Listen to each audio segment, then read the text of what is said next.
Uniform civil code का विरोध करने के लिए लोगों के पास तर्क नहीं है, इसलिए अब कुतर्क कर रहे हैं। कह रहे हैं जी हमारी धार्मिक मान्यताओं में इंटरफेयर हो जाएगा।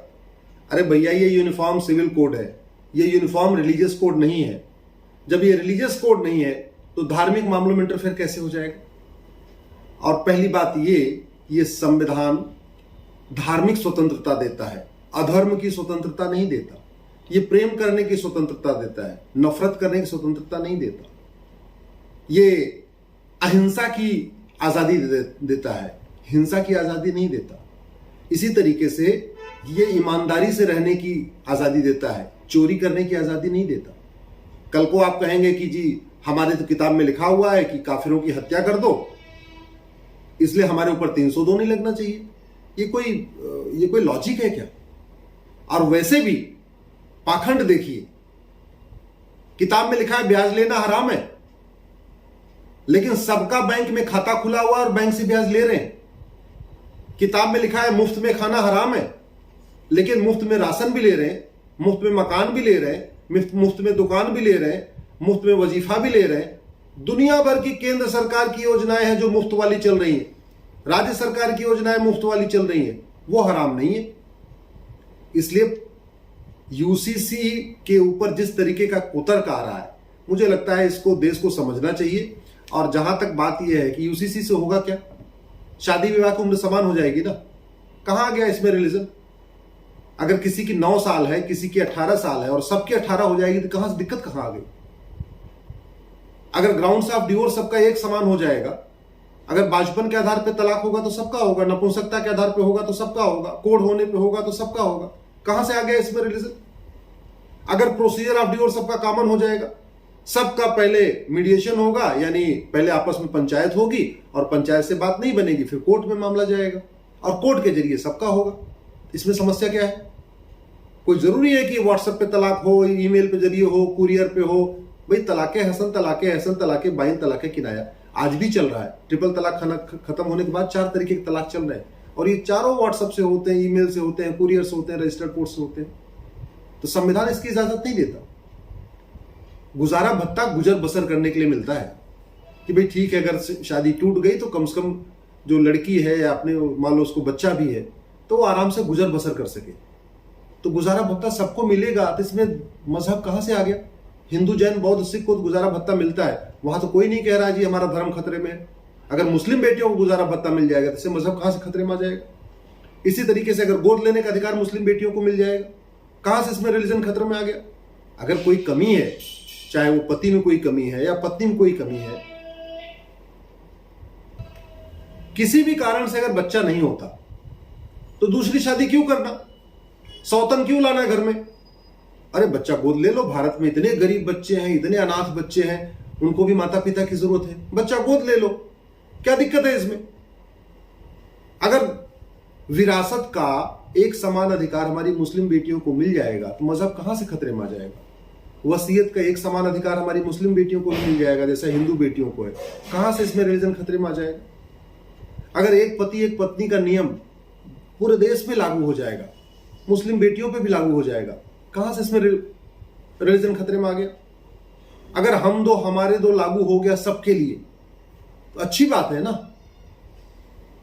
जो बेटियों की तबीयत खराब हो जा रही है, स्वास्थ्य खराब हो जा रहा है, 10 बच्चे, 12 बच्चे, 15 बच्चे, अरे हम दो हमारे दो लागू होगा, छोटा परिवार, सुखी परिवार, सबका स्वास्थ्य अच्छा रहेगा, परिवार खुशहाल रहेगा, कमाई कम भी होगी तो भी बढ़िया परिवार चलेगा। है? इसमें दिक्कत कहां से है? अगर देश की सभी बहन बेटियों को माता पिता का देखभाल का अधिकार मिल जाएगा, इसमें रिलीजन कहां से खतरे में आ जाएगा? मुझे लगता है कि इस समय जो पाखंड हो रहा है यूनिफॉर्म सिविल कोड का विरोध करने के नाम पे, और खास तौर पे उन सांसदों और विधायकों के द्वारा जिन्होंने संविधान की शपथ लिया है और शपथ लेते समय यह कहा है कि मैं संविधान को अक्षरशः पालन करूंगा, संविधान में लिखी हुई एक एक बात को मैं मानूंगा, संविधान में लिखी हुई एक एक बात के जो जितने आर्टिकल्स हैं उसी की अकॉर्डिंग मैं बिहेवियर करूंगा, संविधान में प्रियम्बल में जो गोल्डन गोल है equality, justice, liberty, fraternity, unity, integrity, उसी के अनुसार मैं व्यवहार करूंगा। और आज वो पर्सनल लॉ के साथ खड़े हो गए जो अंग्रेजों ने बनाया था, जो भेदभावपूर्ण है, जो महिला को सेकंड क्लास सिटीजन मानता है, महिला और पुरुष को बराबर मानता ही नहीं। जो अंग्रेजों ने कानून बनाया था इस देश में सुधार के लिए नहीं बनाया था। अंग्रेजों ने जो कानून बनाया था इस देश को डिवाइड एंड रूल के लिए बनाया था। मुस्लिम हिंदू को बांटने के लिए उन्होंने मुस्लिम्स का अलग कानून बना दिया, हिंदुओं का नहीं बनाया, मुस्लिम्स का अलग बनाया 1937 में। अंग्रेजी कानूनों से इतना प्यार क्यों है? एक तरफ कहते हैं हम संविधान को मानते हैं, संविधान का मतलब होता है संविधान, समान विधान, और दूसरी तरफ कह रहे हैं हमको पर्सनल लॉ चाहिए, शरिया चाहिए, जो हमेशा भेदभाव करता है, जो महिला पुरुष को समान मानता ही नहीं। एक तरफ कहते हैं जी हम तो लोकतंत्र को मानते हैं। अब लोकतंत्र को मानते हैं और लॉ कमीशन सबसे सजेशन मांग रहा है तो वहां अपना ओपिनियन देने नहीं जा रहे। लोकतंत्र में सब ओपिनियन से काम होता है ना, सबकी ओपिनियन होती है, उसके बाद बहुमत के आधार पर निर्णय होता है। और वैसे भी जो बात संविधान में लिख दी गई, एक बार संविधान में नया अमेंडमेंट हो तो बात समझ में आती है, भैया ठीक है अलग अलग राय हो सकती है। संविधान में कुछ नया जोड़ा जा रहा हो तो भी समझ में आता है कि भाई ठीक है सबकी अलग अलग ओपिनियन है। यहां तो अंग्रेजों के द्वारा बनाए गए कानून को खत्म करना है और संविधान में लिखी हुई बात को लागू करना है। इसका इस तरीके से विरोध, और विरोध करने के नाम पे बहाने भी कैसे कैसे, गजब गजब बहाने। कह रहे जी हमारा पर्सनल लॉ हमें इंटरफेयर नहीं है।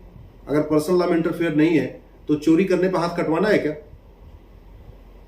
रेप करने पे लिंग कटवाना है क्या? मर्डर करने पे गला कटवाना है? नहीं, वो नहीं चाहिए। मर्डर करने पे गला नहीं कटवाना है, हमको तो बाकायदा आईपीसी चाहिए और बाकायदा गवाहों के बयान भी होना चाहिए और आजीवन कारावास चाहिए, फांसी नहीं चाहिए। चोरी करने पे हाथ नहीं कटवाना, फिर केवल 3 साल सजा चाहिए। तो ये पाखंड है। जरा पाखंड देखिए किस तरीके का पाखंड चल रहा है। इंडियन टैक्स कोड अच्छा है जहां ब्याज मिल रहा है। इंडियन बैंकिंग कोड अच्छा है कि बैंक में खाता भी खोले और पैसा रखूं तो ब्याज भी मिले, जबकि ब्याज हराम है। और सभी मंत्रालयों का लाभ चाहिए, वित्त मंत्रालय से भी लाभ चाहिए, कृषि मंत्रालय से भी हर महीने जो 3-3 महीने पे किसान सम्मान निधि आ रही वो भी चाहिए, बेरोजगारी भत्ता भी चाहिए, खाद्य मंत्रालय से मुफ्त में राशन भी चाहिए, शहरी विकास मंत्रालय से मुफ्त में मकान भी चाहिए। तो वो सब चाहिए, वजीफा चाहिए, मुफ्त में कपड़ा चाहिए, मुफ्त में राशन चाहिए, दुकान चाहिए, मकान चाहिए, हुनर चाहिए, मुफ्त में शिक्षा चाहिए, सब चाहिए मुफ्त में। वहां पे नहीं कहेंगे नहीं नहीं हमारा ये रिलीजन कहता नहीं, ये नहीं हमें नहीं चाहिए, ये हराम है। और पर्सनल लॉ में केवल मुस्लिम बहन बेटियों को दबाए रखने के लिए, बहन बेटियों को जहां बराबरी का अधिकार देना है, करें नहीं हमारा तो रिलीजन खतरे में आ रहा है। ये पाखंड है। इस पाखंड को भारत जान गया है, अब इसको भारत नहीं मानने वाला है। युवा अच्छी तरीके से समझ गया है।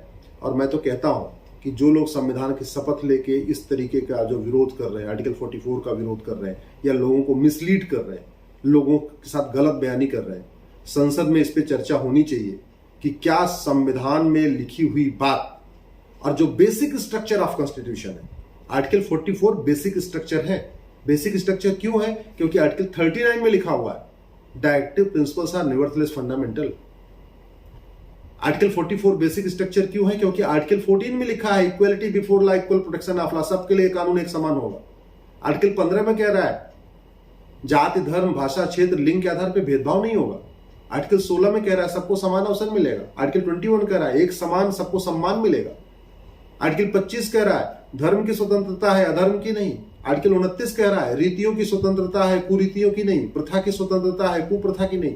इसके बावजूद जो सांसद और विधायक आर्टिकल 44 के बारे में गलतफहमी पैदा कर रहे हैं, इनकी जो है सदस्यता खत्म होनी चाहिए, तभी इनको सबक मिलेगी।